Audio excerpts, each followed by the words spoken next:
of them said to me, wheat is wheat, it all has gluten, there's nothing special about your wheat, get over it. People who say they can eat it, it's all in their head.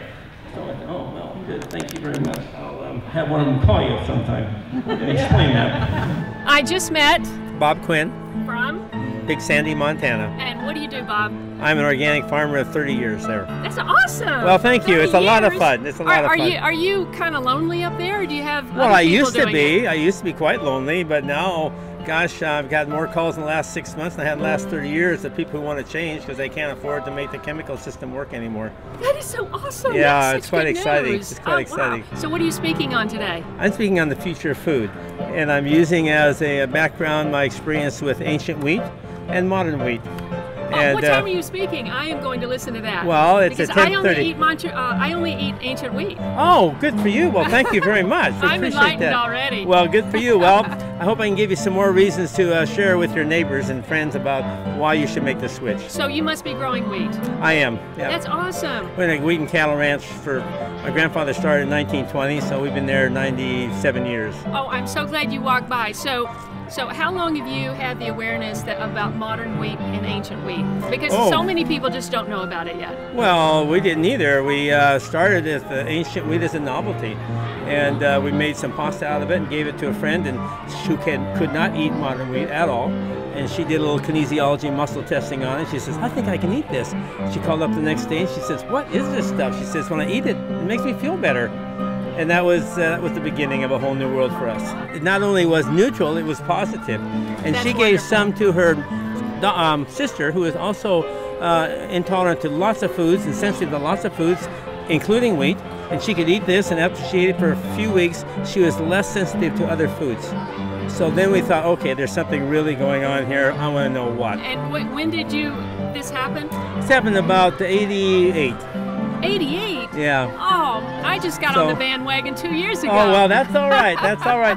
Well, we've done a lot of research in the last 10 years. We really hit pay dirt in Italy, our research in Italy. We published 22 different peer-reviewed journal articles, mostly now recently about human chronic diseases. Absolutely. And showing the difference between a diet of ancient wheat and modern wheat in helping with diabetes, heart disease, irritable bowel syndrome, fatty acid or fatty liver syndrome, and those kinds of things.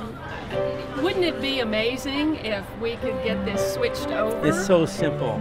And if we can get some U.S. government-funded studies here to show it, because in America we think, everybody else is second-rate in what they publish in their research, so it has to be in America, And if we can have that happen and demonstrate what we're seeing in Italy is also true here with not only ancient grain Camus Coruscant like we're growing, but einkorn and spelt and emmer and some of the heirloom wheats, I think it would be a boon.